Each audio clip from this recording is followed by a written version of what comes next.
और करीब जनवरी 2024 में वो 400 रुपये से बढ़ के 800 रुपये तक जा चुका था। यानी कि 1 साल के अंदर आपने जितना पैसा इन्वेस्ट किया वो उसका टोटल डबल हो चुका था। अब आप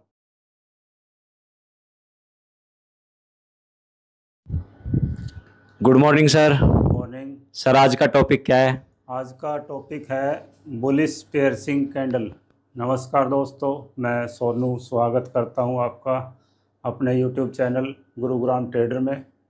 जैसा कि आपको पता है, हम यहाँ स्टॉक मार्केट से रिलेटेड टॉपिक कवर करते हैं और मैं कोशिश करता हूं आपको ज़्यादा से ज़्यादा नॉलेज देने की या ज़्यादा से ज़्यादा आपको पैटर्न्स को समझाने की। ये हमारा जो चैप्टर चल रहा है ये सारा कैंडल पैटर्न्स के ऊपर चैप्टर चल रहा है। हमने शुरू में सिंगल पैटर्न कवर किए, अब हम जो चल रहे हैं वो डबल कैंडल पैटर्न पे चल रहे हैं।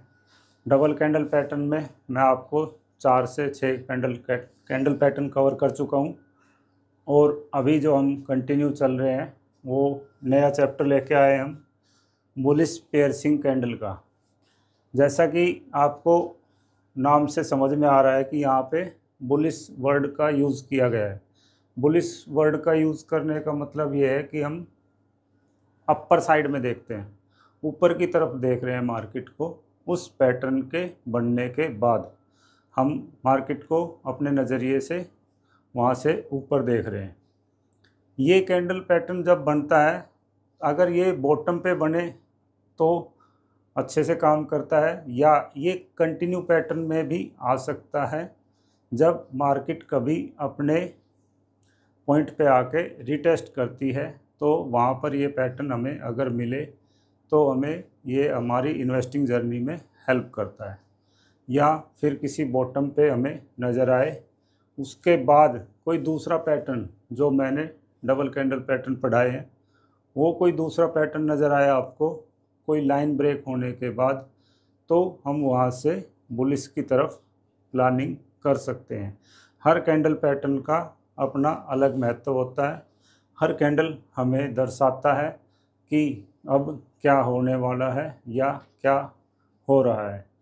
जैसा कि मैं आपको पहले कवर किया था कि जो बायर और सेलर्स के पर्सपेक्टिव होते हैं, बायर्स कहाँ पे ज़्यादा एक्टिव हैं, सेलर्स कहाँ पे ज़्यादा एक्टिव हैं, ये हमें पता कैसे लगेगा?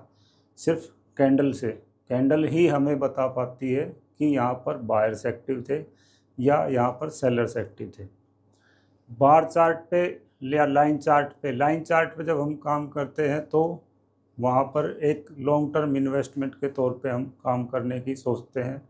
लाइन चार्ट पे हमारे पास कोई फॉर्मेट नहीं होता, कोई कैंडल्स नहीं दिखती, लेकिन कैंडल चार्ट पे हमें कैंडल से पता लगता है कि अब मार्केट क्या कहना चाह रही है या बायर्स या सेलर्स क्या कहना चाह रहे हैं।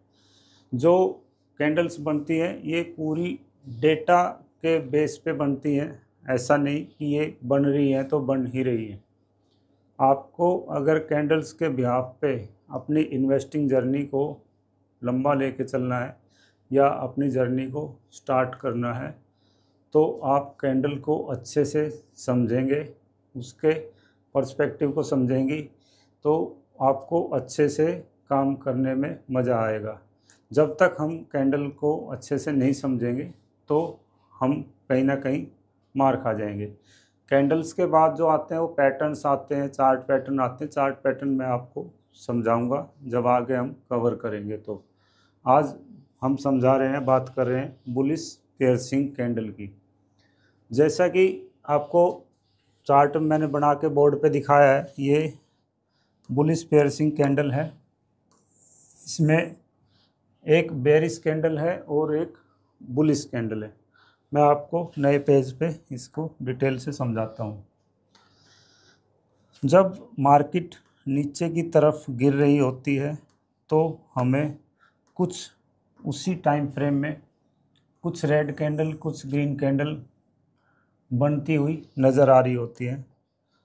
मार्केट हमेशा ऊपर नीचे चलता है पानी की तरह। जैसे पानी झोले मार के चलता है, इसी तरीके से मार्केट हमेशा चलता है। मैं आपको हमेशा समझाया कि मार्केट हमेशा इस तरीके से ऐसे ही आती है, या थोड़ा सा ऐसे साइडवेज होके आती है, या कभी कभी ऐसे ही चल रही होती है एक जगह पर। लेकिन जब भी कोई भी बॉटम की फॉर्मेशन बनती है, जब भी कोई बॉटम की फॉर्मेशन बन रही होती है, यहाँ पर, यहाँ पर, यहाँ पर, यहाँ पर, यहाँ पर, ये किसी भी तरीके का पैटर्न आप बनता हुआ देख रहे हैं। जो शार्प फॉल है उसमें भी हम इसको देख सकते हैं, जो स्लाइटली थोड़ा सा शार्प नहीं है, थोड़ा एंगल में है, उसको भी देख सकते हैं। यह साइडवेज जो चल रहा है बिल्कुल उसी एक रेंज के अंदर, कभी नीचे कभी ऊपर। ये रेंज अलग अलग टाइम फ्रेम की अलग अलग होती हैं। जब मैं इसको पैटर्न्स को समझाऊंगा तो मैं ये कवर करूंगा। ये आवरली की रेंज भी होती है, डेली की भी होती है, वीकली की भी होती है, और 15 मिनट की भी, 5 मिनट की भी। कंसोलिडेशन के टाइप में हम इनको यूज़ कर सकते हैं, डिस्ट्रीब्यूशन के टाइप में हम इनको यूज़ कर सकते हैं। तो ये बात तो है, क्योंकि हम आज बुलिश पेयर्सिंग कैंडल को कवर कर रहे हैं। तो बुलिश पेयर्सिंग कैंडल है तो ये बुलिश है। अब हमारे पास जब एक रेड कैंडल बनी, उसके जो अगली कैंडल बनी ग्रीन, वो कैंडल हमें इस रेड कैंडल से थोड़ा सा नीचे खुलता हुआ नज़र आती है। जो इसकी क्लोजिंग थी, जो रेड कैंडल की क्लोजिंग है, उससे हल्का सा नीचे ये बनती हुई दिखेगी, या फिर इसको ट्विस्ट कर दे, जैसा मैंने पिछले पैटर्न में समझाया था, ट्विज़र एट बॉटम। मैंने ट्विज़र एट बॉटम को पूरा समझाया था कि उस पैटर्न में हमने जो कवर किया वो लगभग, जो कैंडल मैंने कवर की थी उसमें अगली जो ट्विज़र बनाई थी मैंने इसके ऊपर बनाई थी, जबकि ट्विज़र लगभग बराबर होती हैं, ट्विस्ट करती हुई नज़र आती है। लेकिन वो कन्फर्मेशन कब होती है, जब अगर यहाँ पर 3 कैंडल बनी है रेड, और उन तीनों को ट्विस्ट एक कैंडल ने किया है, तो भी वो ट्विज़र ही कहलाएगी। मैं हर बार आपको कहता हूँ कि जो पैटर्न हमें चार्ट पे दिखते हैं, या जो पैटर्न हम क्रोम करके गूगल पे सर्च करते हैं, या जो हमें बुक्स में दिखाए गए हैं, अक्सर वो सेम पैटर्न नहीं बनते हैं। रेयरेस्ट ऑफ रेयर केस में वो पैटर्न बनते हैं, एक्चुअल में वही पैटर्न होते हैं जो बुक्स में दिखाए गए हैं या जिनके हम इमेज देखते हैं। लेकिन जब हम इन्वेस्टिंग ट्रेडिंग करते हैं तो हमें एग्जैक्ट पैटर्न मिलना थोड़ा सा मुश्किल हो जाता है, क्योंकि जब पैटर्न बनता है तो वहाँ पर वो एक सॉलिड पैटर्न के तौर पे हमें पिक्चर्स में दिखाए जाते हैं कि ये ऐसा ही होगा तो ये काम करेगा। लेकिन जब वो पैटर्न बन रहा होता है तो वहाँ पर कुछ सेलर्स होते हैं या कुछ बायर्स होते हैं। अगर ऑर्डर थोड़ा सा किसी लेवल पे पेंडिंग ऑर्डर्स नीचे की तरफ हैं, तो उन पेंडिंग ऑर्डर्स को मार्केट उठाने के लिए थोड़ा नीचे जाती है, या कई बार उसी पॉइंट पे पेंडिंग ऑर्डर होते हैं और वहीं से रिवर्स कर जाती है। तो हमें वो पैटर्न्स सेम नज़र नहीं आते। कई बार मार्केट, अब मैं जैसा बुलिश पेयर्सिंग कैंडल की बात कर रहे हैं, तो ज़रूरी नहीं कि ये रेड कैंडल आपको एक ही दिखे। अगर आप ट्रेडिंग के बिहाफ पे या इन्वेस्टिंग के बिहाफ पे देखना चाहते हैं तो ये ऐसे आपको 4 कैंडल भी दिख सकती हैं, और कोई एक छोटी मोटी ग्रीन कैंडल भी आपको किसी पॉइंट पे नज़र आ सकती है, कहीं भी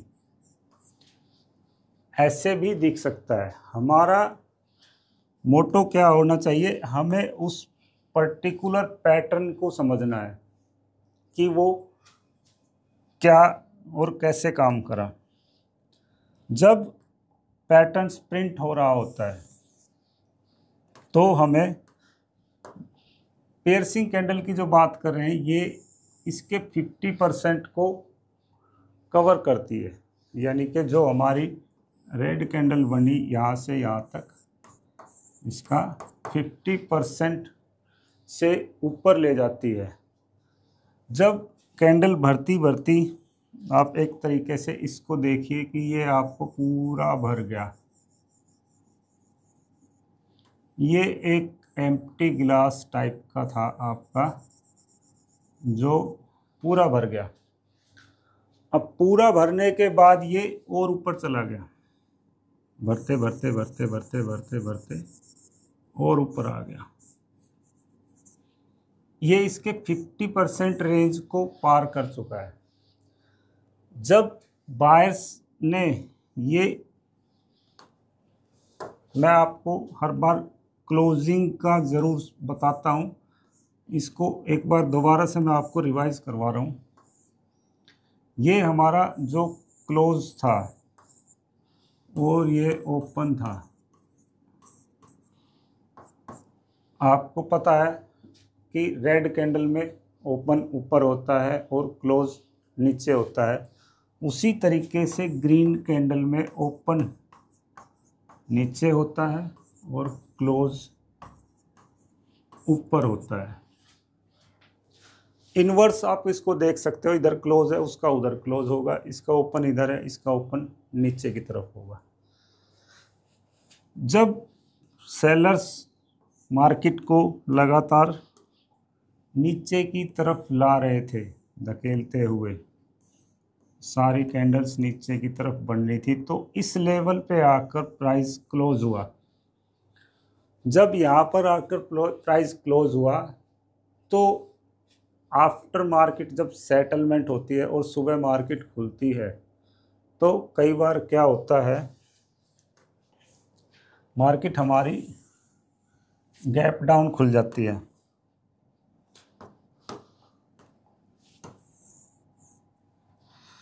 सॉरी, मार्केट कल यहाँ पर क्लोज हुई, किसी एक पर्टिकुलर पॉइंट पे यहाँ पर क्लोज होने के बाद अगर पीछे से कोई अच्छा सा लेवल इसका चलता हुआ आ रहा था, जो एक रेंज थी, उस रेंज पे आज मार्केट नहीं पहुँच पाई, उस लेवल तक जाते जाते जाते जाते मार्केट क्लोज हो गई और क्लोजिंग टाइम हो गया। तो कई बार क्या होता है, जब अगले दिन मार्केट खुलती है तो हमें गैप डाउन खुलती है। वो कल यहाँ पे क्लोज हुई तो आज यहाँ पे खुली और खुलते ही वो ऊपर चली गई। ये जो मैं आपको बता रहा हूँ ये कोई भी पॉइंट एग्जैक्ट नहीं होते हैं, अगर आप इनको सेम ढूंढने की कोशिश करेंगे तो ये आपको सेम नहीं मिलेंगे। मैं हर बार कहता हूँ ये आपको आइडिया लगाना पड़ेगा। यहाँ जो हम मार्केट में काम करते हैं, शेयर मार्केट में जो काम चलता है या हम इन्वेस्टिंग करते हैं, जो ट्रेडिंग करते हैं, यहाँ पर कोई डेटा ऐसा नहीं है कि आपको एग्जैक्ट मिल जाए। हाँ, डेटा साइंस का काम तो है, सारा यहाँ पे डेटा साइंस ही है। टोटल जो काम हो रहा है वो न्यूमेरिकल काम हो रहा है और टोटल डेटा के ऊपर काम हो रहा है, क्वांटिटी और अमाउंट के ऊपर काम हो रहा है, उसके ऊपर भी वैल्यू के ऊपर काम हो रहा है। जब डेटा काम करता है तो वो पूरा परफेक्ट तरीके से करता है, ना कि 0.1 या 0.2 इधर उधर भी काम नहीं करता। मैथ के जो फॉर्मूलाज होते हैं, मैथ की जो कैलकुलेशन होती है वो 100% एक्यूरेट होती है। एक्यूरेट आंसर आएगा, एक्यूरेट ही कैलकुलेशन होगी, उसमें कोई मात्रा का या इधर उधर करने का कोई ऑप्शन नहीं होता कि राइटिंग के आंसर हो गए या मात्रा लगा दी या यहाँ पे गड़बड़ कर दी या स्पेलिंग गलत कर दी। यहाँ पर टोटल फॉर्मूलाज का काम होता है, मैथमेटिकल होता है। उसी तरीके से ये डेटा होता है जो हमारे सामने चल रहा होता है। अब इस डेटा के बिहाफ पे हमें यानी कि एक इंसान को काम करना होता है। यहाँ हम एआई की बात नहीं कर रहे। अगर एआई इतना एडवांस होता तो आपको पता है, हम इंडियन लोग जो हैं, हमारे भारतीय लोग जो हैं, जो टेक्नोलॉजी में अब धीरे धीरे आगे आ रहे हैं, काफ़ी आगे आ चुके हैं टेक्नोलॉजी के तौर पे, लेकिन स्टिल थोड़ा सा पीछे हैं बड़ी कंट्रीज़ के हिसाब से। अमेरिका वगैरह हो गया, सिंगापुर हो गया या इज़राइल हो गया, इनसे हम कुछ तकनीक में थोड़ा सा पीछे हैं। इसी बात को मैं इसलिए कह रहा हूँ कि अगर एआई इतना पावरफुल और सक्सेसफुल होता तो उस पर वो कंट्रियाँ और अच्छे से काम कर रहे होते, तो वहाँ स्टॉक मार्केट में ट्रेड कर करके लोग तो बहुत ज़्यादा अमीर हो जाते, जबकि वो हमसे कई सालों आगे हैं टेक्निक में, एआई में। हमारे यहाँ अभी एआई इंट्रोड्यूस हुआ है। एआई बनाया किसने है? इंसान ने बनाया है। तो जितना इंसान सोच सकता है उतना ही एआई को डिज़ाइन कर सकता है। जो हमारी समझ है, सोच है, हम एआई को उतने ही लेवल तक एडवांस डिज़ाइन कर सकते हैं। बियॉन्ड द लिमिट हम एआई को डिज़ाइन नहीं कर पाएंगे, उसकी भी एक लिमिट रहती है। और शेयर मार्केट में कोई लिमिट नहीं होती, किस साइड में ये कहाँ पर कैसे जाएगी, ये पूरे वर्ल्ड के नक्शे को दर्शाती है, जिसको कोई एक व्यक्ति एआई बनाने वाला नहीं देख सकता। ये पूरे संसार का एक नज़रिया होता है या पूरे देश का एक नज़रिया होता है, तो उसको एआई कैप्चर नहीं कर पाता। कंटिन्यू करते हैं अपने टॉपिक के ऊपर। जब हम ये कुछ हमारे पास ये रेंज बनी हुई थी आसपास की, यहाँ पर कुछ ऑर्डर्स ऐसे पेंडिंग रह गए थे जो बायर्स यहाँ से पहले यहाँ से मार्केट को ऊपर ले जाना चाहते थे, तो उन्होंने जो ऑर्डर डाले उनके कुछ ऑर्डर यहाँ पर पेंडिंग रह गए। जब ये ऑर्डर पेंडिंग्स रह जाते हैं तो अक्सर मार्केट उसी डेटा के हिसाब से, कल यहाँ क्लोज हुई थी कुछ लेवल पर, मान लो एक्स अमाउंट पर, यहाँ पर पेंडिंग्स ऑर्डर की क्वांटिटी ज़्यादा है और लोट साइज भी ज़्यादा है यहाँ पर। अब मार्केट क्या करती है, एकदम गैप डाउन खुलेगी, जैसे ही उन ऑर्डर्स को पिक करेगी, पेंडिंग ऑर्डर्स को पिक करेगी, तो अपनी साइड की तरफ रेंज को कवर करती हुई ऊपर की साइड निकल जाएगी।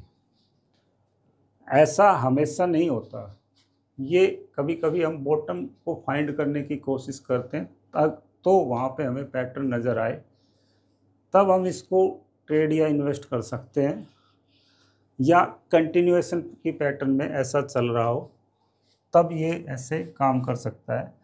जब जैसे ही यहाँ से जो पेंडिंग ऑर्डर पड़े हुए थे वो एक्टिव हुए और उनकी क्वांटिटी इतनी ज़्यादा थी कि इस रेड कैंडल को, यानी कि पिछले दिन के 50% को भी क्रॉस कर गया। ये ज़रूरी नहीं कि गैप डाउन ही खुले, या ये इक्वल भी खुल सकती है या उस रेंज के आसपास भी खुल सकती है। जब उस रेंज के आसपास खुली और मार्केट ऊपर गई, उसको 50% को कवर करके उससे भी ऊपर निकल गई, तो हम यहाँ से एक प्लान कर सकते हैं कि यहाँ पर मार्केट बुलिश होगी। बुलिश होना या बेरिश होना ये हम डिसाइड नहीं कर सकते, ये सब मिलके डिसाइड करते हैं जो वहाँ पर काम कर रहे हैं, जो उस स्टॉक पे या इंडेक्स पे पूरा देश या जितने भी लोगों ने, जितने भी करोड़ों लोगों ने इन्वेस्ट किया है, वो सब का व्यू होता है उसको बुलिश या बेरिश करने का। किसी एक के व्यू से सिर्फ अकेला मैं बैठ के सिस्टम पे मार्केट को बेरिश करूं या बुलिश करूं, ऐसा कभी पॉसिबल हो ही नहीं सकता। कुछ लोगों के हुजूम भी मिलके उसको नहीं कर सकते। ये एक नज़रिया होता है बड़े लेवल का, उस तरीके से सोच के हम काम करें तो ज़रूरी नहीं कि ये हमेशा पैटर्न बने, और आपने अगर गलत लेवल पे ये पैटर्न देखा है, गलत डायरेक्शन में ये पैटर्न देखा है, तो ये काम करे। ऐसा नहीं होता। जैसे ही आप मार्केट ऊपर आई, कई बार ये इसको ट्विस्ट करके वापस नीचे की तरफ भी चली जाती है। डिपेंड करता है कि यहाँ पर भी कुछ और पेंडिंग ऑर्डर थे, किधर क्वांटिटी ज़्यादा थी, किस साइड में मार्केट की डायरेक्शन थी, उसके हिसाब से। अब यहाँ से मार्केट इधर गया तो यहाँ से वापस नीचे की तरफ भी आ गया। आपको थोड़ा सा अपने नज़रिए को विस्तृत करना होगा, विस्तार से उसको बढ़ाना होगा। आपको उसको गहरे नज़रिए से देखना होगा कि मार्केट अभी चाह क्या रही है। बुलिश या बेरिश होना, ये मार्केट में जब हम इन्वेस्ट करते हैं या ट्रेड करते हैं, ये एक तौर से संभावनाओं का खेल होता है।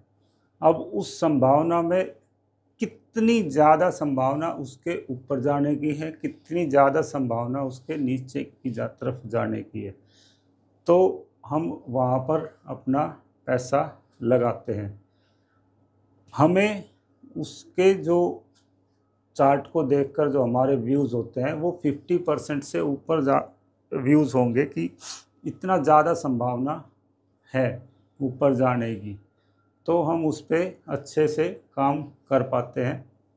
अगर हम 50-50 ही रहेंगे तो 50-50 तो कोई भी अनजान व्यक्ति भी हो सकता है। वो मार्केट को किसी न किसी लेवल से या तो ऊपर जाना होता है या नीचे जाना होता है, तो 50-50 में हम काम नहीं कर सकते। ये रेशो हमारी जितनी 50 से ऊपर की तरफ होगी, 60, 70, 80, उतनी ज़्यादा हमारी, यानी कि हम 50 से 10% ऊपर हैं, 20% ऊपर हैं या 30% ऊपर हैं, उस 50 की रेंज से जितना हम ऊपर होंगे वो हमें और ज़्यादा कैपेबल बनाएगी उसी डायरेक्शन में काम करने के लिए।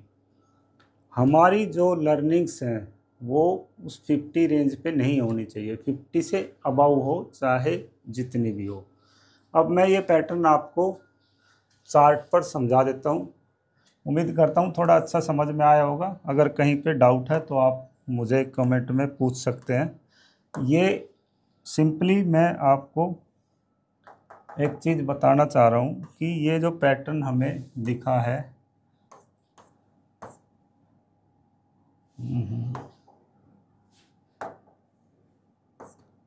ये जो पैटर्न हमें नज़र आया है, ये एक बुलिश पैटर्न है।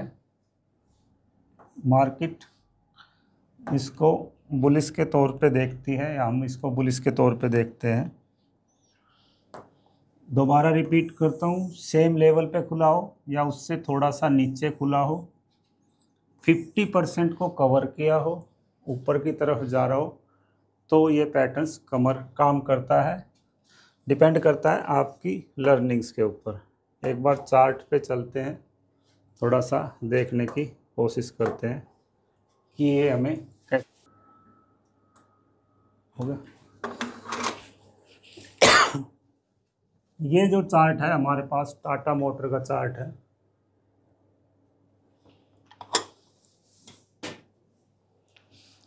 डेली टाइम फ्रेम का चार्ट है।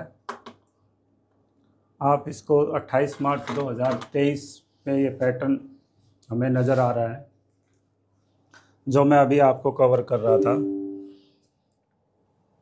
बुलिश पेयरसिंग का।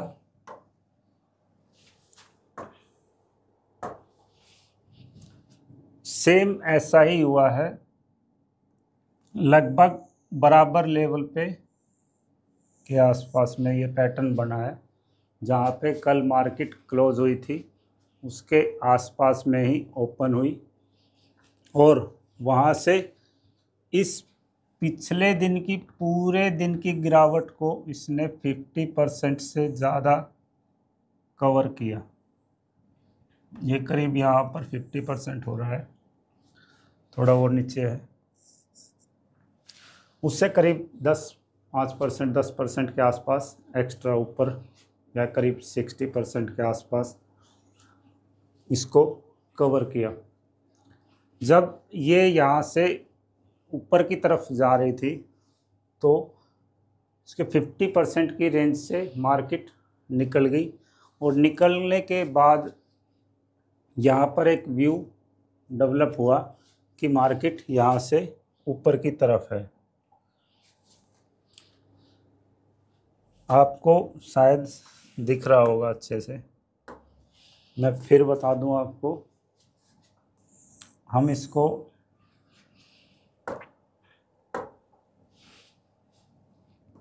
एक डेली कैंडल पैटर्न्स के हिसाब से देखेंगे, डेली टाइम फ्रेम के हिसाब से हम देख रहे हैं। आपको नज़र आ रहा हो तो ये पैटर्न्स यहाँ पर बना है। ये डेट है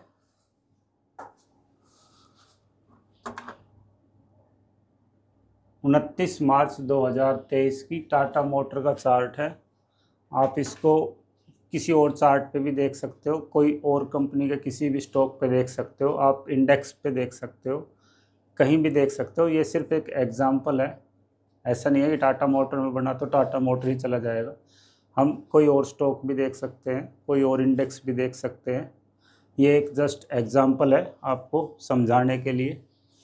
जब ये पैटर्न्स यहाँ पर बना, हम इसको छोटे टाइम फ्रेम पे थोड़ा सा छोटा करके दिखाता हूँ मैं आपको। यहाँ से अगर आप देख रहे हो तो हर बार मार्केट नीचे की तरफ रिजेक्शन लेकर जा रही थी, और ये पैटर्न 29 मार्च 2023 को बना है। और उसके बाद मार्केट ने, इस स्टॉक ने रेंज को तोड़ा, और रेंज को तोड़ने के बाद ये देखो इसने पीछे मुड़ के नहीं देखा, कितना ऊपर तक जा रहा है। ये ऊपर नीचे चलना तो मार्केट का काम है। ये तो रेड कैंडल नहीं होगी तो ग्रीन कैसे बनेगी, ग्रीन नहीं होगी तो रेड कैसे बनेगी। लेकिन आप एक छोटे से पैटर्न को कैसे ट्रेड कर सकते हैं। 400 के आसपास की प्राइस की रेंज है, और इसको ये दुगने से भी ज़्यादा हाई इसका 1176 पे गया है। ठीक है, आप 1100 तक नहीं जाएंगे, दुगने तक तो जा सकते हो, 800 तक। उसके ऊपर तो जाने दो, वो जहाँ तक जा रहा है। लेकिन आपको चाहिए क्या? लोग यहाँ पे मार्केट में 1 का 2 करने ज़्यादा आते हैं। 1 का 2 कितने टाइम में हुआ? सिर्फ लगभग 1 साल में, 1 साल के आसपास। 29 मार्च 2023 से चला हुआ प्राइस, उसी पे हमने पैटर्न देखा, और करीब जनवरी 2024 में वो 400 रुपये से बढ़ के 800 रुपये तक जा चुका था। यानी कि 1 साल के अंदर आपने जितना पैसा इन्वेस्ट किया वो उसका टोटल डबल हो चुका था। अब आप स्टॉक मार्केट से इससे ज़्यादा क्या उम्मीद करते हैं? यहाँ पर जो होता है वो लगभग 2%, 5% या 10% ही होता है। लेकिन अगर आपने लर्निंग्स अच्छी करी है, आपके अंदर पेशेंस है, आपके अंदर पोटेंशियल है कि उतना उसको होल्ड कर सकते हैं, उतना उसको बर्दाश्त कर सकते हैं, उस प्रॉफिट को आप देख के नज़रअंदाज कर सकते हैं, और आप पैटर्न्स को अच्छे से समझ सकते हैं। 400 का 800 होने के बाद भी अगर आपको मन नहीं भरता कि अब 800 नहीं 1200 चाहिए, तो वहाँ ये लालच की एंट्री हो जाती है। 400 से 500 600 होना ही सफिशेंट होता है, क्योंकि आप वहाँ पे अपना पूरा गेन कर चुके हो। अब वो मार्केट जिधर जा रही है वो तो जाएगी, उसका काम है चलने का। तो ये एक सिंपल एक पैटर्न्स को समझाने की मैंने आपको कोशिश करी है कि एक पैटर्न्स कैसे काम करता है। अगर हम अपनी लर्निंग्स को अच्छे से रखें, अच्छे से सीखते रहें और लगातार प्रैक्टिस करते रहें, घबराए नहीं, दुविधाओं से निकलते रहें और इस पे काम करते रहें तो एक ना एक दिन हम भी उस नज़रिए पे पहुंच जाएंगे जहां पर अच्छे अच्छे लोग पहुंचे हुए होते हैं। मैं भी कोशिश करता हूं उन्हीं पैटर्न्स को पकड़ने की और उन पे ट्रेड या इन्वेस्ट करने की।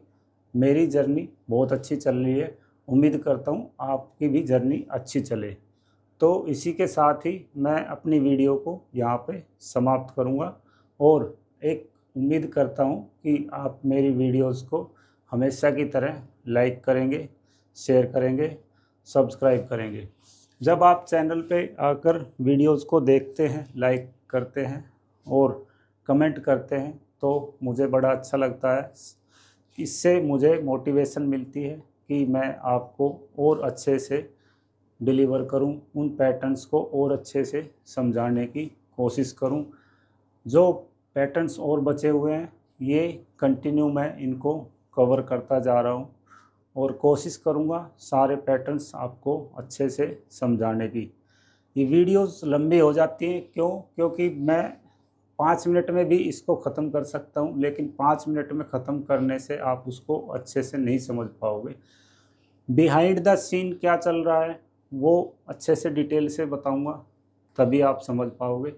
ये भी बहुत कम है, एक पैटर्न्स को एक एक घंटा लग जाता है समझने के लिए और उस पर काम करने के लिए एक एक वीक लग जाता है।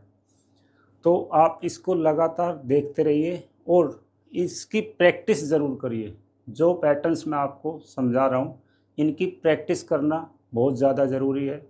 अगर प्रैक्टिस नहीं करेंगे और गलत डायरेक्शन में किसी पैटर्न्स को हम देखेंगे, वहाँ पर हमें पैटर्न्स मिल जाएगा तो हम अपनी कैपिटल को कहीं ना कहीं डेंट करने में खुद ही जिम्मेदार बन जाएंगे। तो वीडियोस को देखते रहिए, लाइक करिए, अगर चैनल पे नए हैं तो सब्सक्राइब करिए, अपने दोस्तों को वीडियो को शेयर ज़रूर कीजिए। नॉलेज बांटने से बढ़ती है। मैं भी आपको नॉलेज डिलीवर कर रहा हूँ, जो मैंने सीखा मैं आपको सिखाने की कोशिश कर रहा हूँ।